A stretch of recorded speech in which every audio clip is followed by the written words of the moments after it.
of Ladakh Buddhist Association and Gyan Shitup Chambal. Sustain Doa Kundi dispensation. Your Holiness, the jewel of the universe, you are the unappointed friend of all beings on earth, the refuge and guardian of Tibetans, the master without equal in the triple world, the guide of gods and humans, the refuge and guardian, the chief master among the victorious Buddhas. You are the omniscient one, first-sighted master with all-encompassing knowledge. I respectfully bow at your the holy lotus feet. Having said that, I, on behalf of His Eminence Thiksey Rinpoche, the Ladakh Buddhist Association, the Ladakh Gonpa Association, and the entire people of Ladakh, bow to Your Holiness and pay my humble respects to you with my three doors, body, speech, and mind. For 2 years now, 2019 and 20, Your Holiness had not been able to visit Ladakh, and so all our devotees, Buddhists and non-Buddhists, missed you immensely. Therefore, we made our request to you for visits this year, to 21 again. Despite our efforts, it has become impossible for you to visit us this year too because of the widespread coronavirus pandemic. Therefore, His Eminence Thiksey Rinpoche, the Ladakh Buddhist Association, Ladakh Gonpa Association, have requested Your Holiness to give a Dharma discourse to our people through the webcast over the internet. Accordingly, Your Holiness has graciously consented to give teaching on Master Atisha Lamp for the path to enlightenment. Your teaching coincides with the occasion of the first turning of the wheel of Dharma by Lord Buddha, the kind and compassionate founder teacher of Buddhism. On behalf of the entire people of Ladakh, lay people as well as monastics and young and old, I would like to thank Your Holiness from the core of my heart and the marrow of my bones for giving us your vast and profound teachings. I wish to greet you with Teshidelek Jule. For your information, Your Holiness, we have made an arrangement for the public to have access to Your Holiness's teaching at different places in Ladakh, including Joe Temple in Ladakh, Leh City, the various branches of LBA in Nopra, Changtangkar, Sham, Kargil, and Danskar. May all be virtuous. So today, to the faithful people of Ladakh, lay as well as monastics,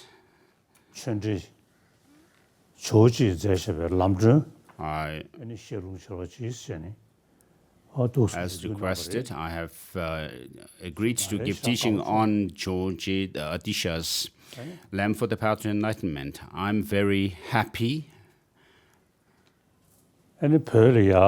for that.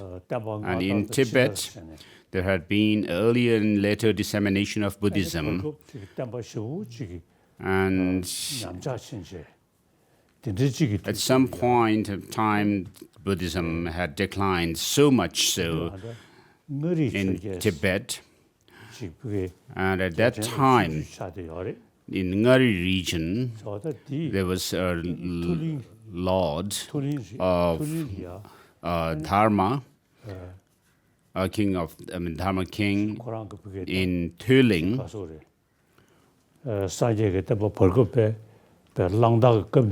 So since the time of Lang Dharma, because of the decline that has been caused to Buddhism in Tibet, the king had this urge to preserve the Buddhism in Tibet, and therefore he wished to invite Master Atisha to Tibet, and therefore Master Atisha came to Tibet, and in Tuling, Atisha wrote this text, Lamp for the Path to Enlightenment.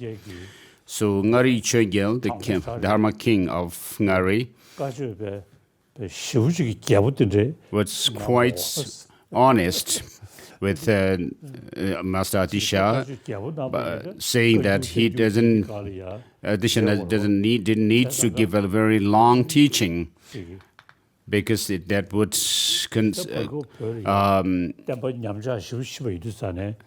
for that he would have to go through all the Kanjur and Tenjur literature, and therefore, because there was so much decline in in Buddhism in Tibet, the Ngari Chogyal requested Atisha to give a very brief teaching, and therefore, Master Atisha wrote this text, and in the text itself, it says, urged by the good disciple Changchubu.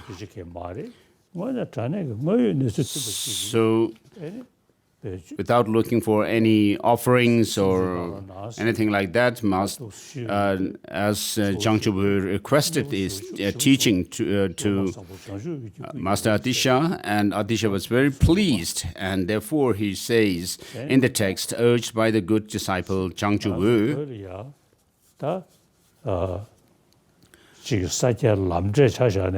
so with regard to Sakya Lamje tradition of the Sakya tradition, with regard to the stages of the path to enlightenment, it's the same with other traditions as well. And then in the Kagyu tradition, and then the ornament of the jewel liberation by Gonpa, and then Je Rinpoche wrote a great exposition of the stages of the path to enlightenment, a great treatise on the stages of the path to enlightenment, and then there is an intermediate length, stages of the path to enlightenment, and then a short, concise Lamrim. And so the great treatise on the stages of the path to enlightenment is very detailed exposition on the graded path to enlightenment. And then he wrote the middle length stages of the path to enlightenment, and then the short or concise Lamrim, the stages of the path to enlightenment, or it is also known as the songs of experience. So, with regard to the common path, the training in the common path to leading to enlightenment, all the various Tibetan Buddhist traditions have the same source for that, which is the Master Atisha's lamp for the path to enlightenment. And so, as you have requested to give this teaching, I'm giving the teaching on this text today, and tomorrow. Tomorrow is the 4th day of the 6th Tibetan month, which is called the Chogor Dujen, the great auspicious day of the turning of the wheel of Dharma. So this is a very great, very special occasion as well. And so both the Pali tradition and the Sanskrit tradition. So the teaching which encompasses both these traditions is the teaching of the Four Noble Truths, or the Four Truths for the Aryas, or noble beings. And so tomorrow is the day which coincides with the Buddha setting the Dharma in motion, the first sermon that he gave. And then I will also do a Bodhichitta ceremony, which would be befitting for this occasion, I thought.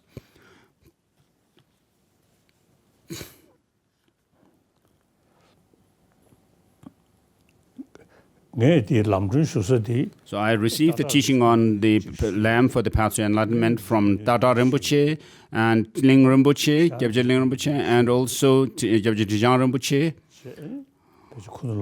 and Kunduram Tenzin Gyaltsen Rinpoche, perhaps.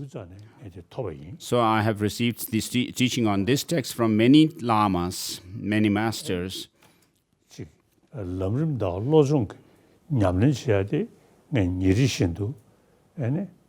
So regarding the Lamrim, the stages of the path to enlightenment, and the training of mind, I do the practice of these two traditions or genre of teachings on a daily basis, which covers the teachings on the extensive path of conduct, as well as the profound view of emptiness. And so I do practice these two, and the this forms the basis of my practice for even the tantric practice. And I do the Hevajra practice, Hevajra tantra practice, which comes from the Sakya tradition. And then also I do Yoja Yogini, and so I do the practice of the the practice lineage.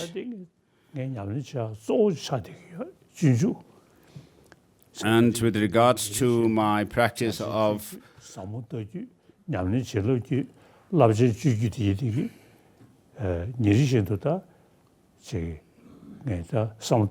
so I do the practice of all these different lineages or genres of teaching called the extensive path, conduct, and then the profound view, and thereof the practice lineage blessings.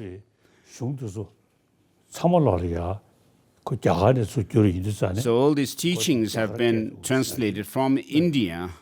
And therefore, in the beginning of the teaching, the texts or the different teachings, there's mention of in the language of India. Of course, there are few texts in our Kanjur and Tenjur which were translated from Chinese, and so. But majority of the texts were translated from India, and therefore it says in the language of India. So the purpose of giving the title in Sanskrit is in order to leave some imprint of the Sanskrit language in our minds, as well as with the sense of gratitude, to have a sense of gratitude. And so the text says, Bodhi Patha Pradhipam. And so Bodhi refers to the enlightenment, Path the path, and Deepam is the lamp, so lamp for the path to enlightenment. And then regarding the homage to the Bodhisattva, the youthful Manjushri, of course we have deities like Manjushri, Lady Tara, and so forth.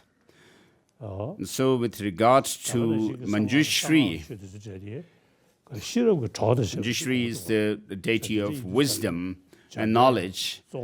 And so because of that reason, Jambayang or Manjushri's practice is held as primary practice in our tradition, because we need to develop the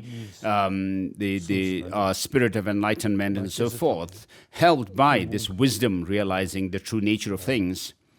So the place, my birthplace nearby Kumbum, is nearby Kumbum, and in Kumbum monastery there is some area, and many people are doing also the prostrations in the at the temple, and I also heard many children reciting, small children reciting Arapasanadi mantra of Manjushri. So that was when I was a very small child. I didn't know it. I didn't have any knowledge of the Dharma, but it was quite a show or a spectacle for me. Maybe I was 3 years old at that time. And then after reaching Lhasa,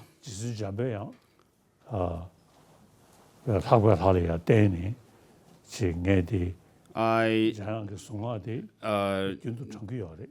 practiced. I did practice based on Manjushri, and so I trained myself in developing my wisdom. And it seems the Arapachana Di mantra seems to be helpful in developing our intelligence. And so I recite this verse, which says. Which is a praise to Manjushri, which says,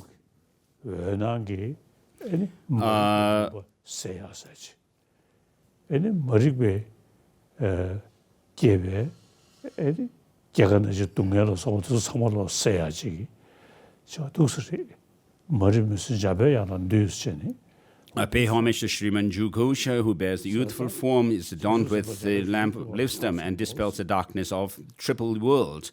And so Manjushri helps to dispel the darkness of our ignorance from our mind stream. And so when you do your practice primarily to develop wisdom and knowledge, with regards to the text, translated text, those texts which pertain to wisdom, the translators pay homage to Manjushri, and the Vinaya texts, in the Vinaya text, the homage is paid to the omniscient one. And so from this translator's homage, we can tell which of the three collections of the teachings of the Buddha the text belongs to. Those of the Abhidharma text, for Abhidharma text, we have Manjushri as the object of homage. And then, regarding the text itself, I pay homage with great respect to all the victorious ones of the three times, to their teaching, and to those who aspire to virtue, urged by the good disciple Changchu, I shall illuminate the lamp for the path to enlightenment. And so, these texts are meant for someone who is a beginner in the practice or the teaching of the Dharma, who should train themselves in a systematic way. And so within this teaching, there are teachings for those, teachings pertaining to beings of small or faculty, and then the intermediate faculty and great faculty. And so those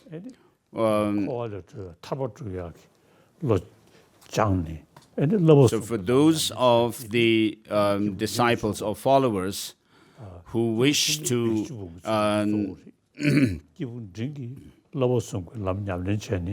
so it says, know that those who by whatever means seek for themselves no more than the pleasure of cyclic existence are persons of least capacity. And then those who aspire to reach liberation for themselves alone are the beings of intermediate scope. And then those who do not look for their own enlightenment just for the sake of themselves alone, but for the sake of all sentient beings, and who wish to reach Buddhahood for the benefit of all sentient beings, because in order to be able to help other sentient beings in accordance with their mental capacity, dispositions, interests, and inclinations, one needs to have the knowledge of people's interests and so forth, precisely,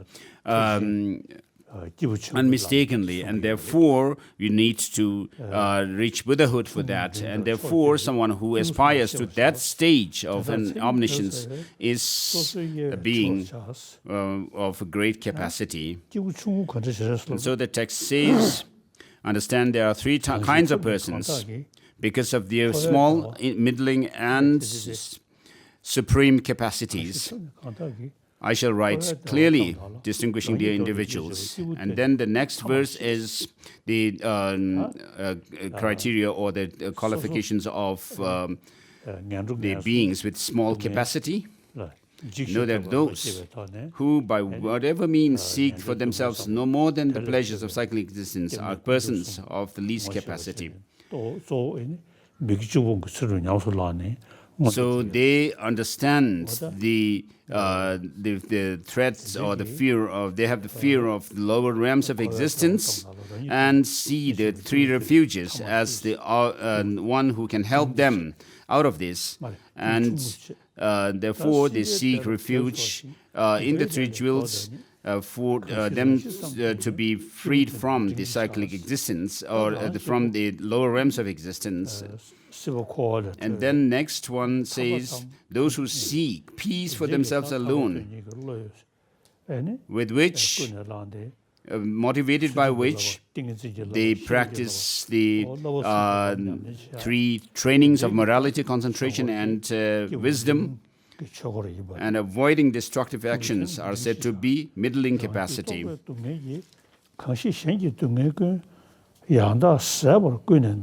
So those of the small capacity practice the 10 virtuous actions, avoiding the 10 non-virtuous actions. And those who, through their personal suffering, truly want to end completely all the suffering of others are persons of supreme capacities. Suffering comes about not without any causes and conditions. And so the causes and conditions are those of the afflictive emotions or mental afflictions and the karmas. So those who through their personal suffering truly want to end completely all the suffering of others are persons of supreme capacity. Next verse, number 6. For those excellent living beings who desire supreme enlightenment, I shall explain the perfect methods taught by the spiritual teachers. And number 7, facing paintings, statues, and so forth of the completely enlightened one, reliquaries, and the excellent teaching, offer flower, incense, whatever you have. And the verse number 8, with the 7-part offering from the prayer of noble conduct, and with the thought never to turn back till you gain ultimate enlightenment. With strong faith in the 3 jewels, verse number 9, kneeling with one knee on the ground and your hands pressed together. First of all, take refuge 3 times. And next, number 10, next, beginning with an attitude of love for all living creatures, consider beings, excluding none, suffering in the 3 bad rebirths, suffering with birth, death, and so forth. So because of our mental afflictions, destructive emotions, because of which creating the karma and therefore suffering in the cycle of existence, just as you yourself are like in this condition, likewise you should understand other beings in the same condition. And so the samsaric beings, in other words, who are under the sway of mental afflictions, and because of which they create karma, and through that they suffer. And so with regard to the root of our afflictions, it is said in the 400 verses, just as the physical faculty permeates all other faculties, likewise ignorance permeates all other afflictive emotions. And therefore, the Master Aryadeva also says that one should begin teaching on the dependent origination of things, how things are dependently arisen, in order to cut or uproot that ignorance. So all our afflictive emotions, destructive emotions, arise in us because of this grasping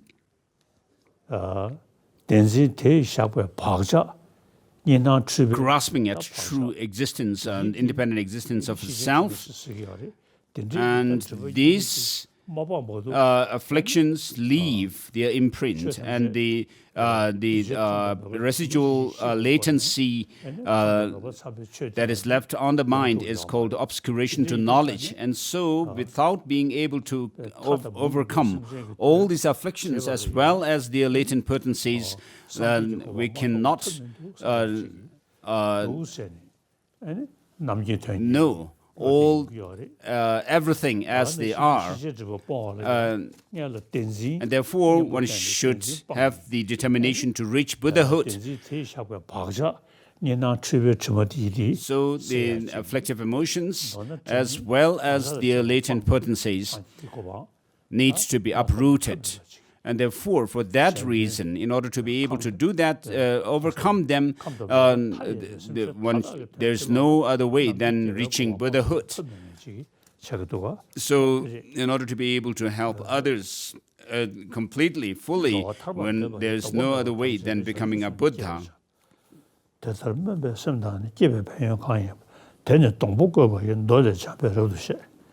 So verse number 11 says, then since you have this, you want to be free, you want to free these beings from the suffering of pain, from suffering of, and causes of suffering, arouse immutably the resolve to attain enlightenment. And verse number 12, the qualities of developing such an aspiration are fully explained in Maitreya, by Maitreya in the array of trunk sutras. Having learned about the infinite benefits of the intention to gain full enlightenment by reading the sutra or listening to a teacher, arouse it repeatedly to make it steadfast. The sutra requested by Viradatta fully explains the merit therein. At this point, in summary, I'll cite just 3 verses.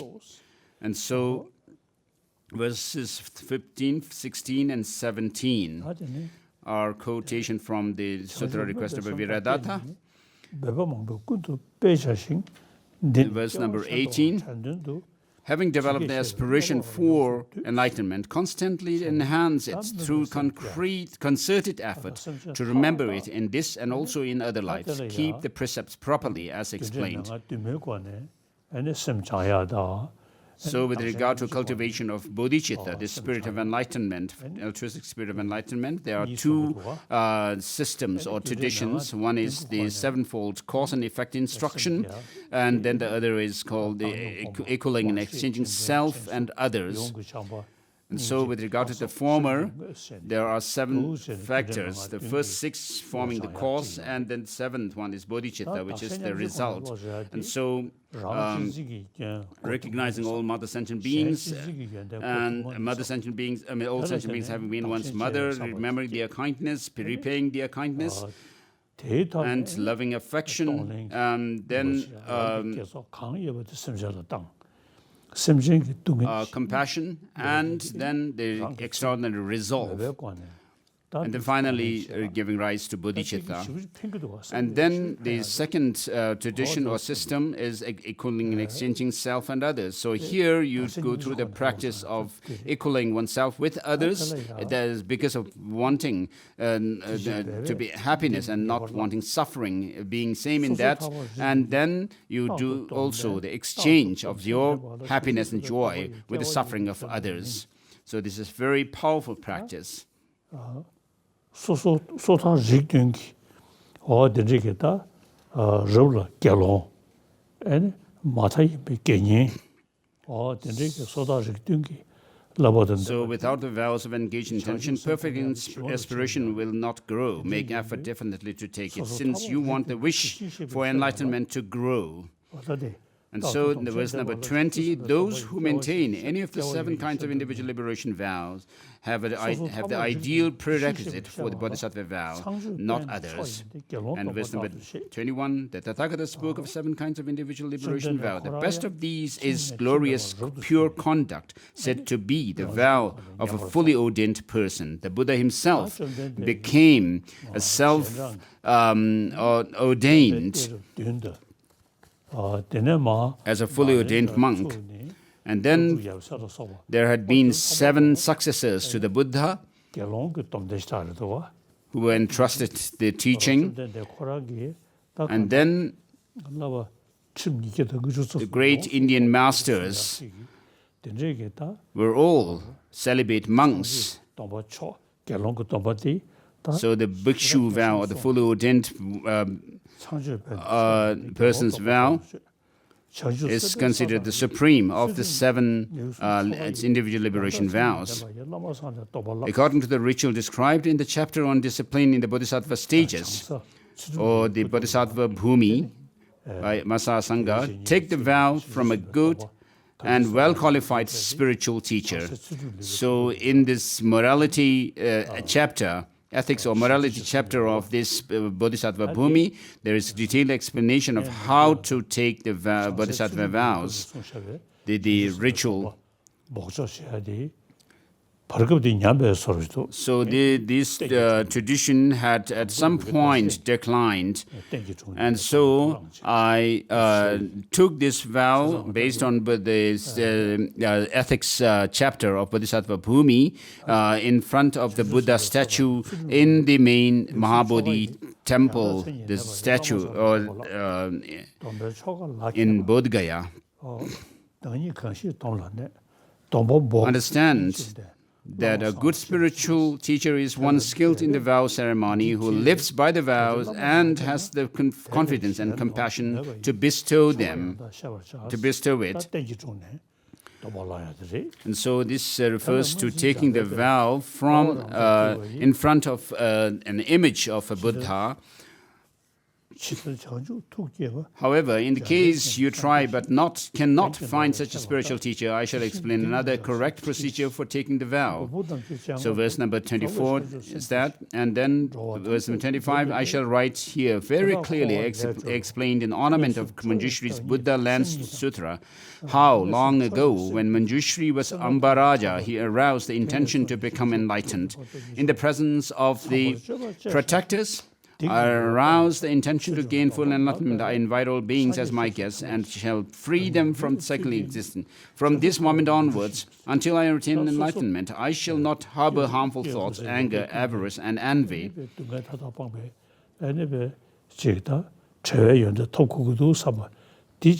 verse number 28 also read. Verse number 29, I shall not be eager to reach enlightenment in the quickest way.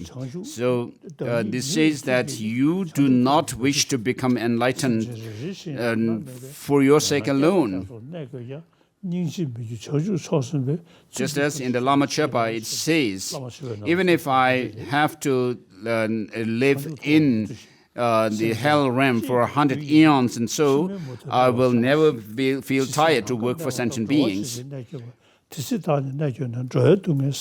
And as long as space remains, as long as sentient beings remain, may I too remain to dispel the miseries of the transmigrators, as said in Shantideva's Bodhisattva Charyavatara. So this gives helps to build up your courage to work for others.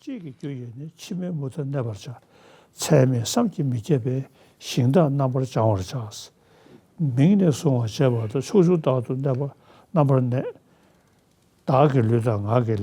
shall purify limitless, inconceivable lands and remain in the 10 directions for all those who call my name. I shall purify all my bodily and my verbal forms of activity, my mental activities too. I shall purify and do nothing that is non-virtuous.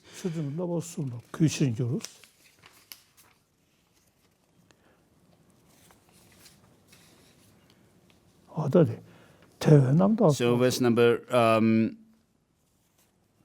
31, I shall purify, or 31 done, and then 32, those who observing the vow of the active intention have trained well in the 3 forms of discipline, their respect for these 3 forms of discipline grows, which causes purity of body, speech, and mind.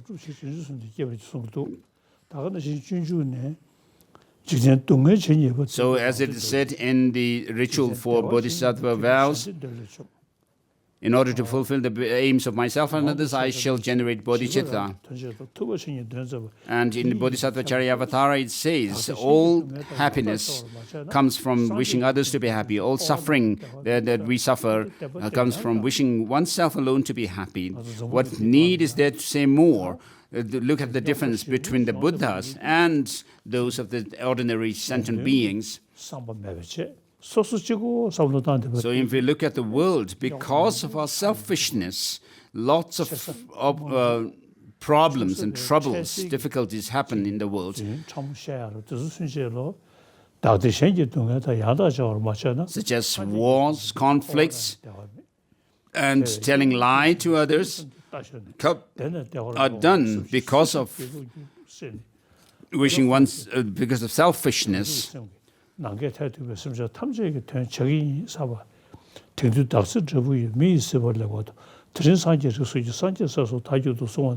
So as it is said also in Bodhisattva Charyavatara, unless you exchange your joy and happiness with the suffering of others, live alone, reaching Buddhahood.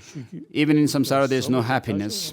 And therefore, which intelligent person would despair, feel discouraged to ride the horse of Bodhichitta, which leads one from blissful state to blissful state? And then in chapter 3,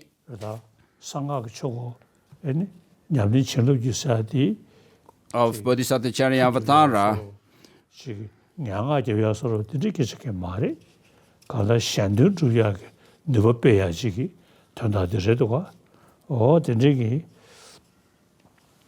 so the practices of tantra are not to use black magic or sorcery against others, but to overcome our mental afflictions and all these defilements that are within our minds. So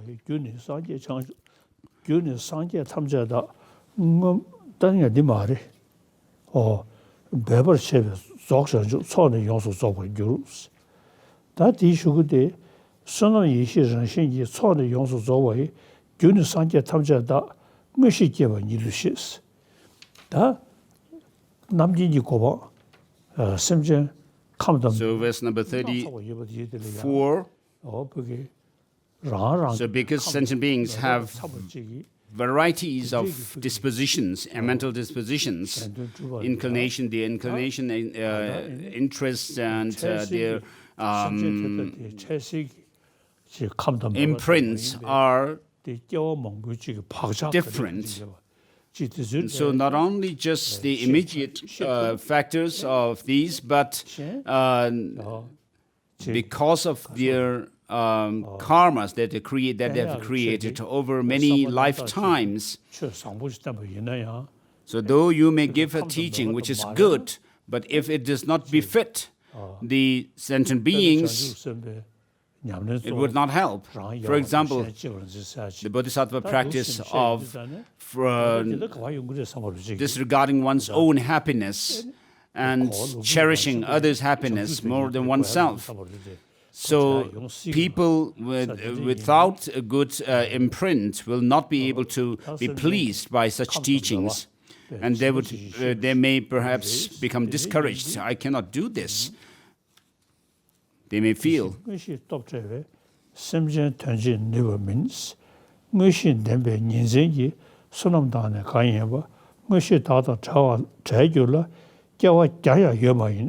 So verse number 34 says, all Buddhas say the cause for the completion of the collections, whose nature is merit and exalted wisdom, is the development of higher perception or clairvoyance.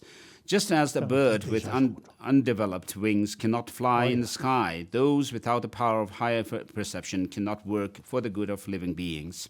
And verse number 36 also read. And then I'll stop here for today.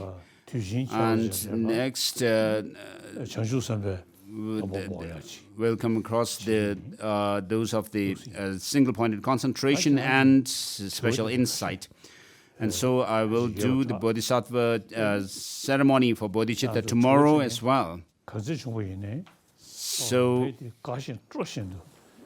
I will be happy to reply, to answer as many questions as you may ask. So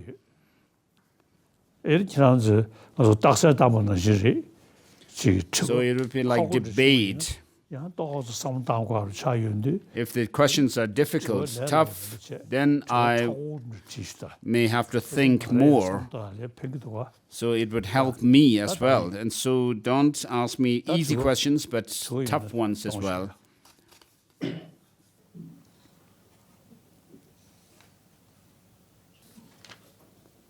Inje Ranzuk Pakchok Chandra Zik, Mi Gargi Namrol Tulpeku, Galve Shashok Stanzin Gyatsola, Luzna Iti Guske Chaksalo.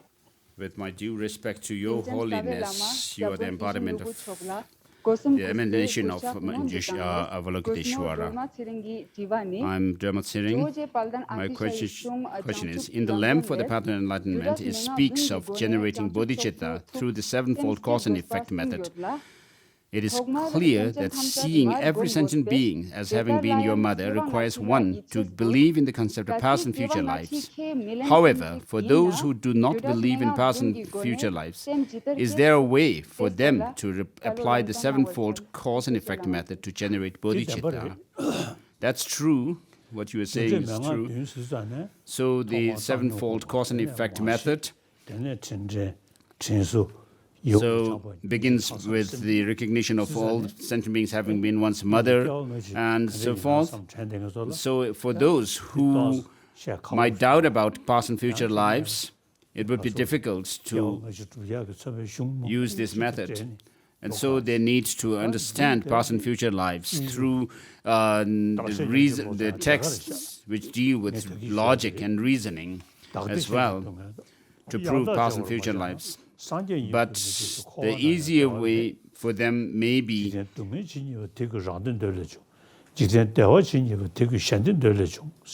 so as Bodhisattva Charyavatara says, all happiness in the world comes from wishing oneself, others to be happy. All suffering comes from wishing oneself to be happy. So the more altruistic, compassionate you are towards others, you are going to reap the benefit of having a peaceful mind. And because of that, you will have a good, healthy body as well. So bodhicitta is something that I emphasize in my practice. As my main practice, this sevenfold cause and effect seems quite distant from me, whereas this equaling and exchanging self and others seems to help to crush this self-cherishing attitude and holding others, cherishing others over oneself. And so this tradition of developing bodhicitta that has come down to us through Shantideva is a very powerful method to develop bodhicitta within ourselves. So the more you are compassionate towards others, caring for others, you will have a calm state of mind, peaceful state of mind. So the non-virtuous actions that you have created that are in relation to others can also be overcome through this practice of equaling and exchanging self and others. And so the sevenfold cause and effect method, for that you need to be able to prove past and future lives. So even if you do not believe in past and future lives, there is no need to reason out to them that you want happiness and want to avoid suffering. So if you want peace of mind, this will come through the familiarization of your mind with altruism, love and compassion. So even the scientists do agree with that. So the more compassionate, kind you are, the happier you will be. And because of that, peace of mind, you will help your physical health as well. And so because of physical health, your hair also will not become gray. So the more black hair also remains. So I usually jokingly tell people that my gray and black hair are competing with each other. And so this equaling and exchanging self and others method of cultivating bodhicitta really helps you to have the courage to work for others.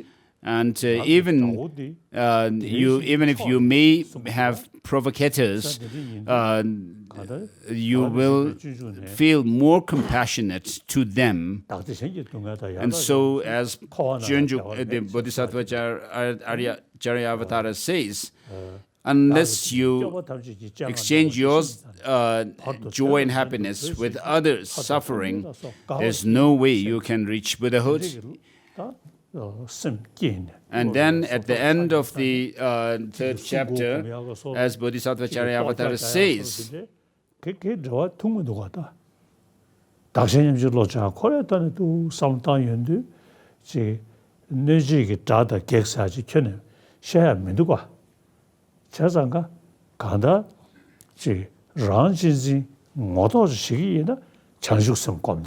so if you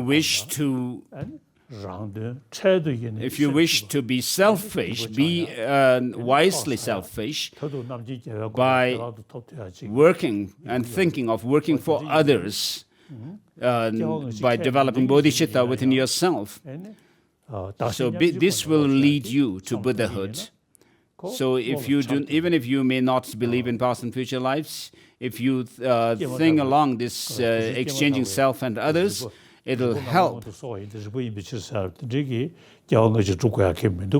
you do not need to prove past and future lives, saying, oh, just a just-born child, regarding a just-born child, his mind has a preceding moment, because it is a mind or consciousness. And so you will not have anxiety as well, how well I will be, how what will happen to me, and so forth.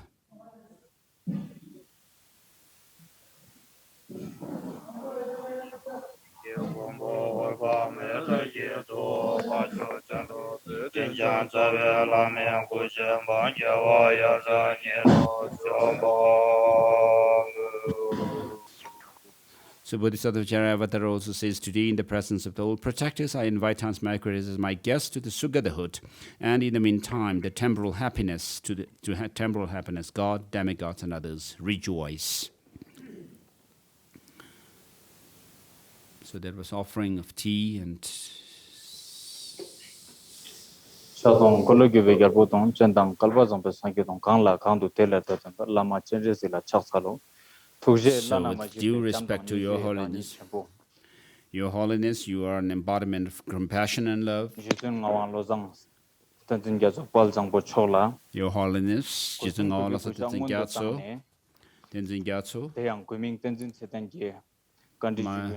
Tenzin Setan. So the lamp for the path to enlightenment speaks of the path in Sutrayana first, and then presents the tantric path. What is the reason and purpose for this sequence? Please clarify.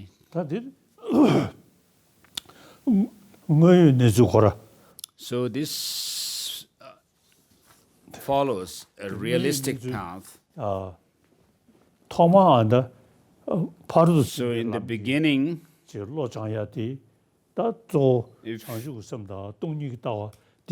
the Sutrayana path, you develop bodhicitta and the wisdom realizing emptiness. So without having this good foundation of these two, there is no way you can do tantric practice. So the Buddha himself also gave the teaching, first teaching on the Four Noble Truths, and then the perfection of wisdom teachings. And during the third turning of the wheel of Dharma, he also went into the teaching on the subjective clear light mind. And then he led the disciples to the tantric path.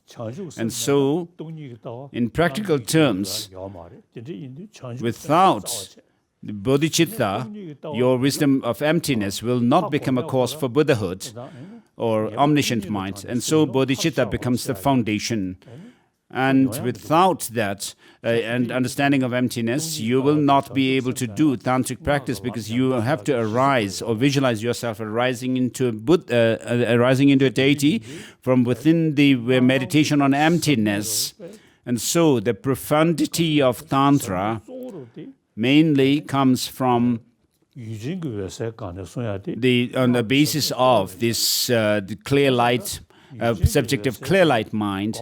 And so in order to do meditation on it, you need to understand the objective clear light, which is emptiness, the nature of things. So this subjective clear light mind, what happens to us is that things appear to have some kind of an objective independent existence. So you need to train your mind to understand that this subjective clear light mind is also devoid of any intrinsic existence. And so, with this understanding of emptiness, and also without this understanding of the clear light mind that is taught in Tantra, there's no way you can do Tantric practice. So,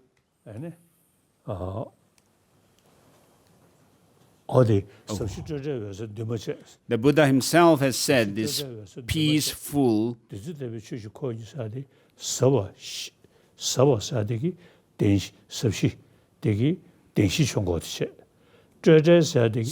the profound, peaceful, free from conceptual elaborations, and luminous, unconditioned. So luminous, unconditioned nature shows that of the subjective clear light mind.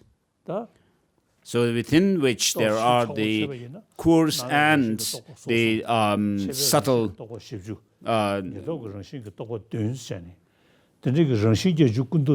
so after the dissolution of the 80 different conceptual states of mind, you go through the dissolution of the whitish appearance, reddish increase, and blackish near attainment. And then finally you come to that of the clear light mind.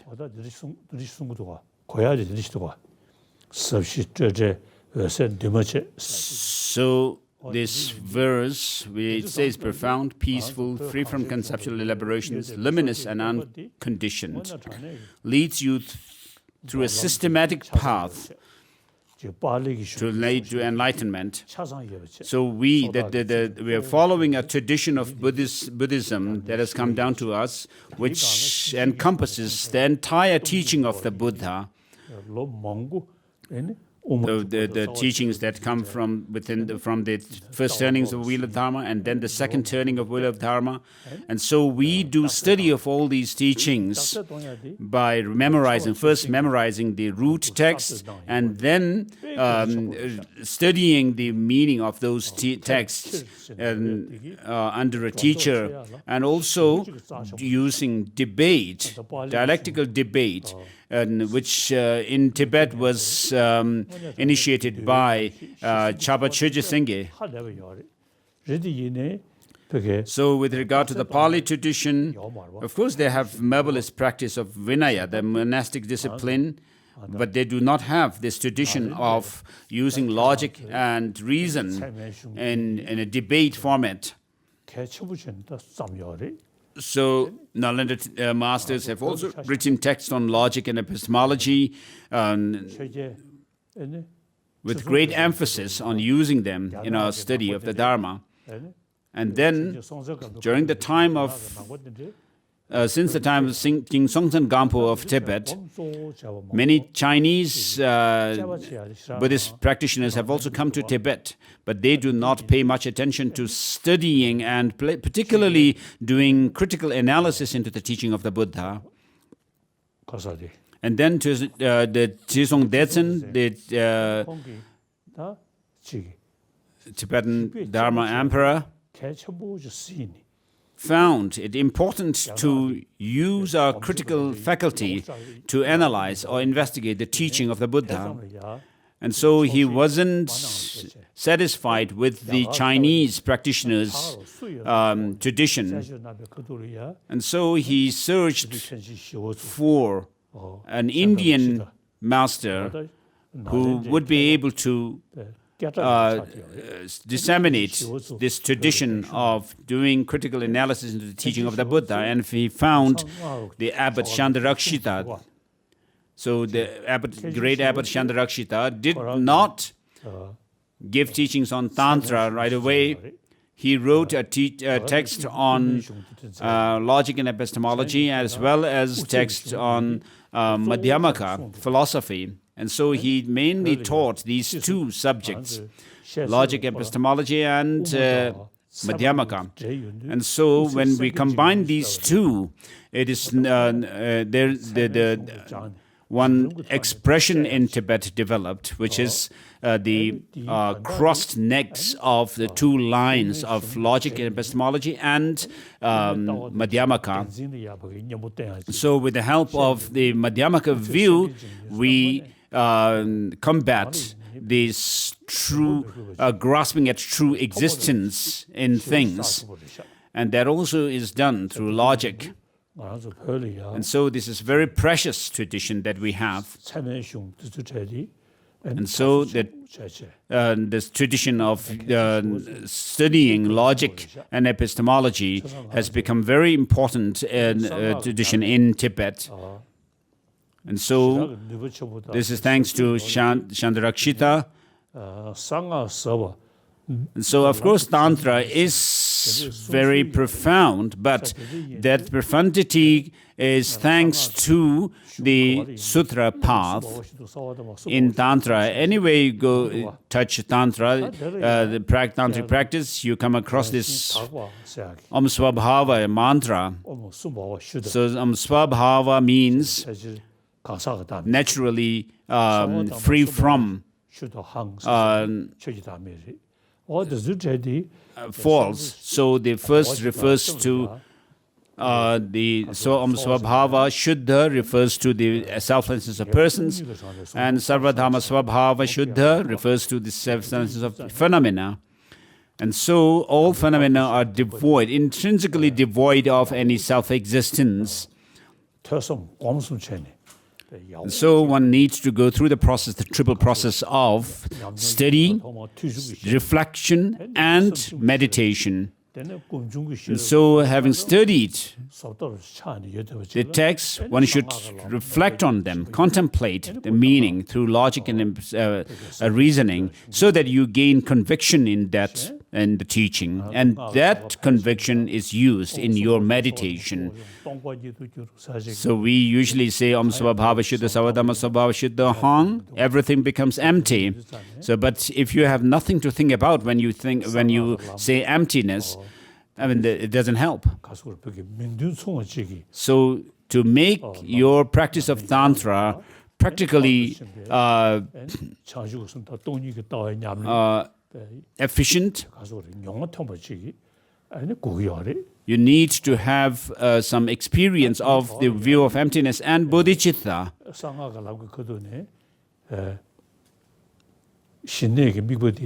And in Tantra, there is also the practice of single-pointed concentration, which is to develop, the developing shamatha.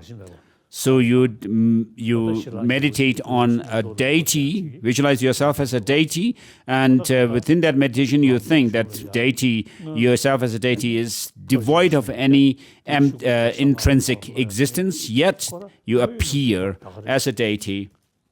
And so that is the fact. Without the practice of bodhicitta and the wisdom of emptiness, there is no foundation for your tantric practice, and therefore this teaching that is given in this bodhicitta, so this, the lamp for the path of enlightenment is true.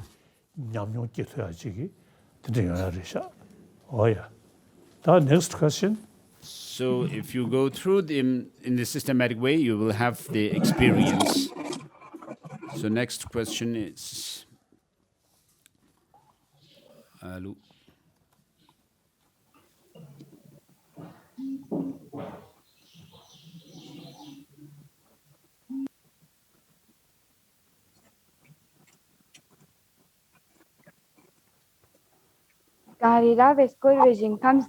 in the land encircled by snow mountains, the source of all good and happiness, as you, General Tenzin Gyatso Avalokiteshvara, My May name you is live Sunga until the end of Jalmo. sun. I am from London Model Senior Secondary School, Ladakh. I study in 8th standard. My question is, in the book called Changchup Lamdun, it is written that Dagnit Nyurvetsul Gisne Changchup Thopar Mitosing. But normally, we say that for the benefit of all sentient beings, we should get enlightenment as fast as possible. But in context to this book, this seems to be very different. Could you please explain that why this differs? Thank you, Your Holiness. 도대체 상계기 고방 So 톰도 제하고라 셴도 주야기 아니 심슈 the intention or the motivation to become enlightened is in order to serve others. So,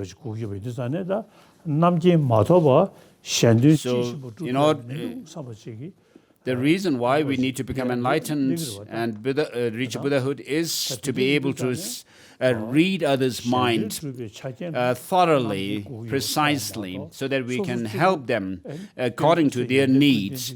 And therefore, you wish to become a Buddha for the benefit of all sentient beings.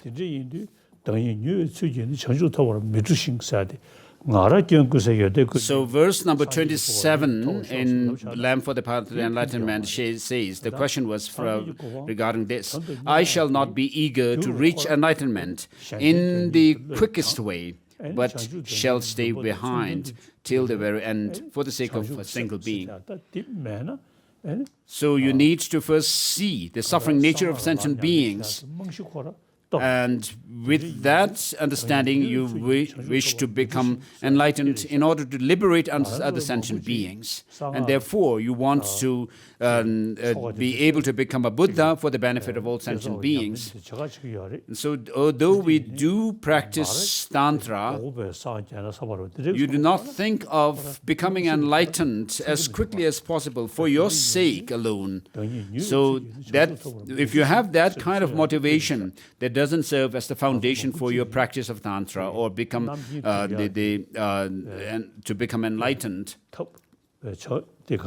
So, the tantra teaching, which is a method to lead us to Buddhahood, is not that you want to become enlightened for your sake alone, and that you may gain wealth, long life, and so forth. So that doesn't become a tantric practice as such, and it doesn't become a dharma practice as well. So without the bodhicitta, there's no way you can do a sincere or authentic tantric practice.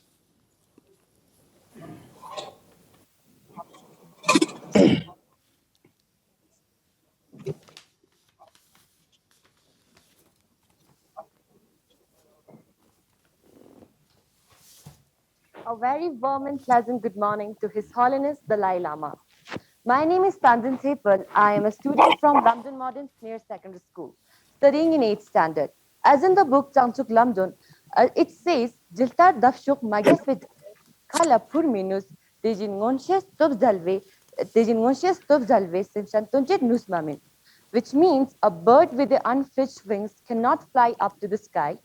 So without the super knowledge power, so verse says, I shall cannot work good for others. Just as a bird with undeveloped wings cannot fly in the sky, those without the power of clairvoyance. Having a super knowledge power to work good for others, and why without a super knowledge power, why others cannot work good for others? Thank you, Your Holiness. So with regard to that, in order to be able to serve others or benefit others,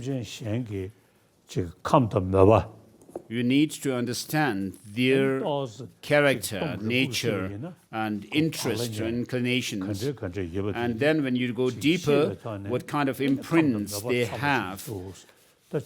So accordingly, you may be able to give teachings to them. So otherwise, as it is given, it is said in the teaching of the Buddha, everything is empty.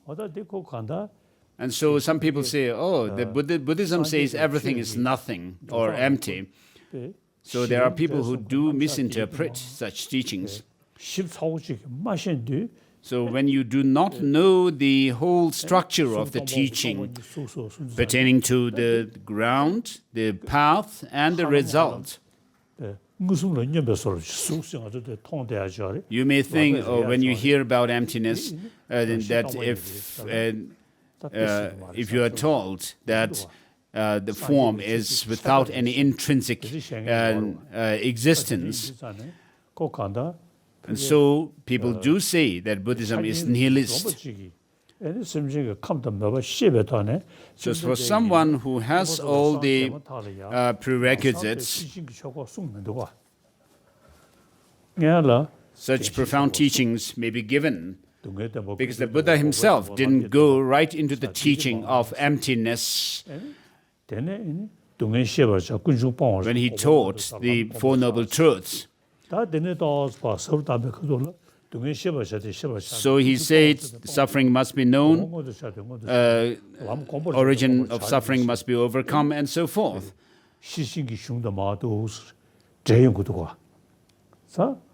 And then he went on to say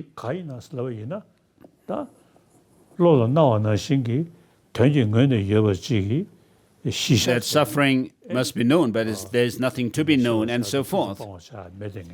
And there is nothing to that of the origin of suffering has to be overcome, but there is nothing to be overcome, and so forth. And so, right after his enlightenment, the Buddha, after 49 days of remaining in silence without giving any teaching, as I said, quoted earlier, this profound, peaceful, free of conceptual elaboration, luminous and unconditioned, this nectar-like truth have I found. Even if it was taught to others, no one will understand it. So I shall remain silent in the forest. And so gods like Brahma and so forth came forth to request the Buddha to share his experience of the truth of the Dharma to others.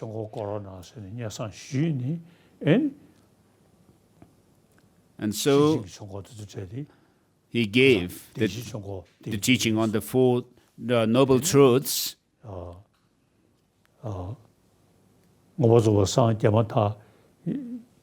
So right after his enlightenment, or not long before after his enlightenment, he gave teaching on the Four Noble Truths.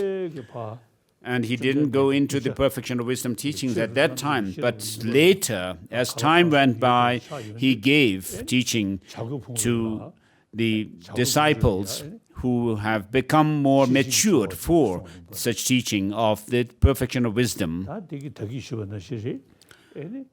He gave teaching at the Gritakutta, the Vulture Peak. And so in this teaching of the perfection of wisdom, the Buddha lays out precisely and thoroughly what the emptiness nature of the phenomena.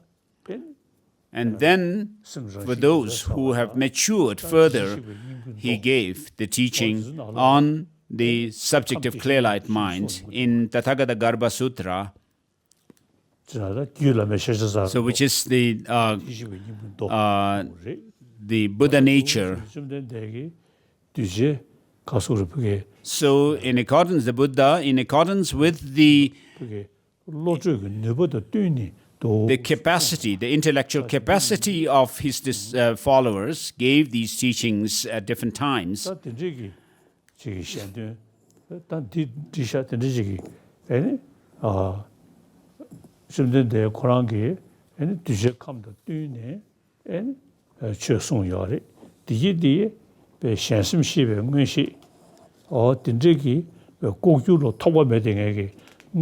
So according to the different dispositions of the disciples, he gave teaching, and he was able to do that because of his clairvoyance, or being able to read others' minds. So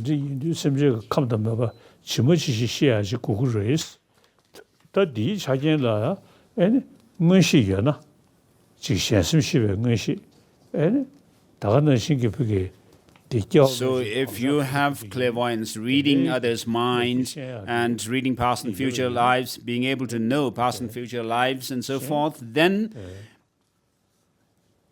you'll be able to see the different imprints of beings.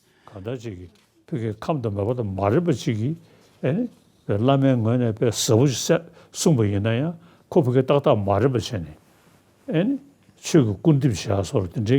if the teachings that a Lama gives does not fit or the mental disposition of a disciple, it may cause to lose faith in the disciple.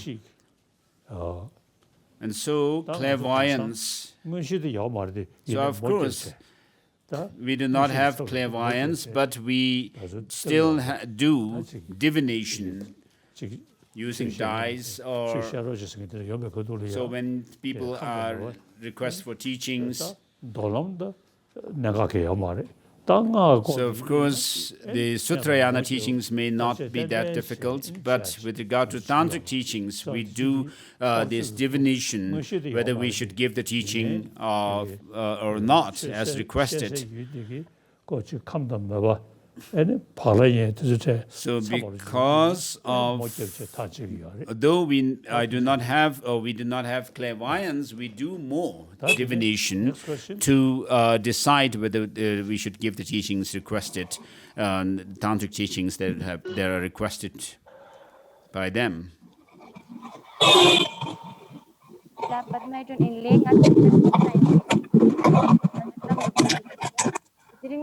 Holiness Lama teaches Ningai Tivani, Nangpadang, Ishudang, Hindudang, Dejin Chus Lugyan Tamchatki. So is it possible to compile all the good views and deeds from all the world's religions such as Buddhism, Christianity, Hinduism and so forth, and merge them into just one religion? This is from Pema Yudun. So usually I talk about warm-heartedness without having to talk about past and future lives, karmic causality, or past and future lives. So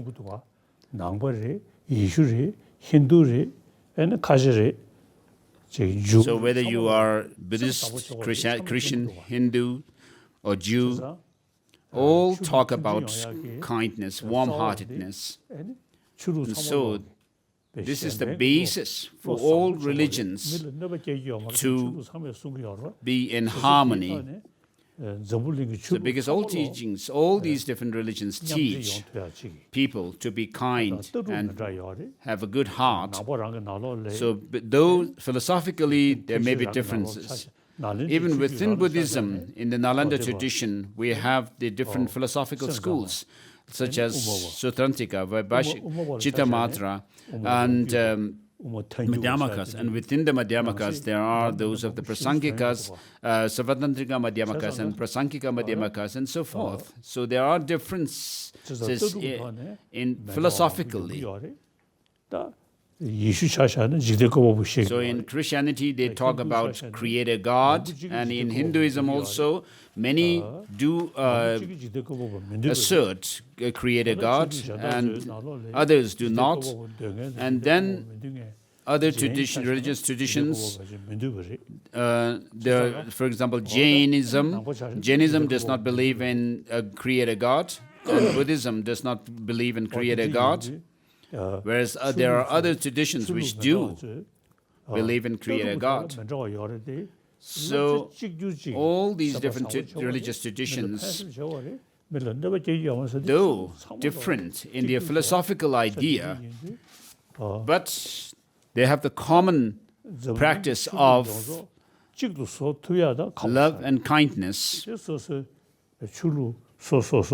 So I don't know if all religions can, if we can actually merge all religions into one.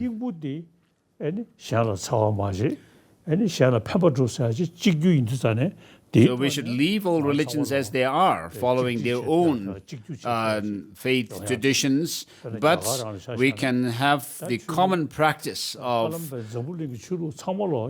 good heart, love, compassion, and so forth. So all religions of the world do coexist in India. So the followers do practice their own respective religions, but the practice of non-violence, practice of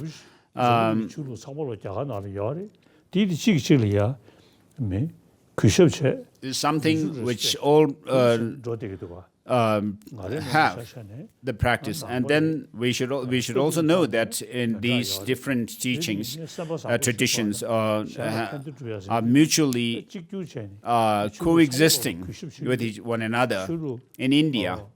So I respect all religious traditions in the world. So the leaders of these different religious traditions I meet. So there's nothing wrong in that. So all religions teach not to harm others, but to help. But to help others. So in accordance with the individual mental disposition, we have the different religious traditions, whichever befits the individuals. So, but commonly we have the practice of not harming others and being kind to others. So this is the last question. Your Holiness,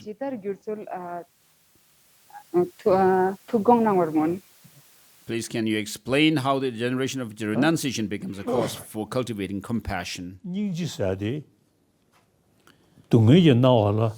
So with regard to compassion, it is this sense of being unable to bear the suffering of others and wishing them to be free from suffering. And then you go on further to determine that may it be overcome.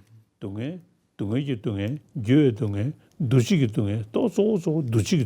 with regard to suffering, there are three different types of suffering. Suffering, changeable suffering, and the existential conditioned pervasive suffering. So the main focus when we think about suffering of beings is the third one. So we wish sentient beings to be free from this third kind of suffering, the pervasive conditioning existential suffering.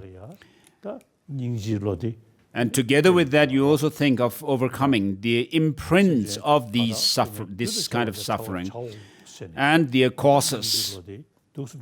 So this is what compassion is.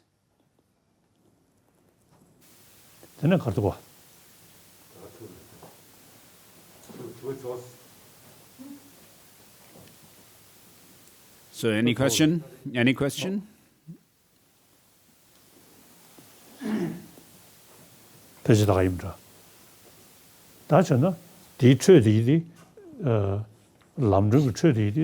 So the remaining part of the text I will do tomorrow. This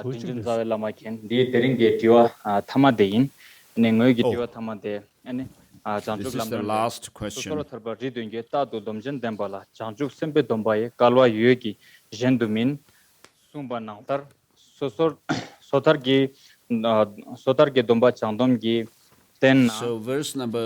the question pertains to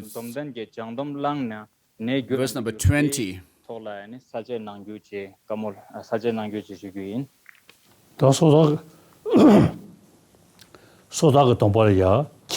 with regard to the individual liberation vow, there are those of the layperson's vows as well as monastic vows. So with regard to the laypersons, if you take the Upasaka vows, Genyen, and on top of that, if you do take Bodhisattva vows, that would be more powerful. So, 심으로 가게 매번 제체 without having any of this individual liberation vows, I don't know if you can. 다 I don't know if it is the case that you will not be able to have the bodhisattva vows. 김버도 러주 But 다 가야 정원식이 If you have whether a layperson's vow or a monastic vow, individual liberation vows, then you will be, if you take bodhisattva vows, it will be make a greater difference. 장동라나 소다의 장동도 내줘야 줘야 말이. So the question basically was whether the someone who has the bodhisattva, the layperson's vow, the individual liberation vow, if they take a bodhisattva vow, will that individual liberation vow become the bodhisattva vow? Is it transformed or not? So when you take individual liberation vow, you do so under a precept master, whereas bodhisattva vow is taken with visualization of Buddhas and Bodhisattvas before you. Of course, you can take it from your Lama, your master, but the procedure for taking the bodhisattva vow is 소다의 장동도 내주면 유사디 배지 아주 순대 쓰도가 순대를 먼저 소다가 So when we have someone who has the moksha vow and bodhisattva vow and tantric vow, we call them someone who holds all three vows. Vidyadhara with all three vows.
Thank you.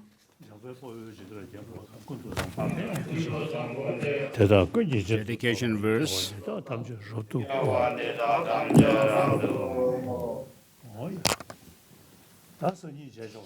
See you tomorrow.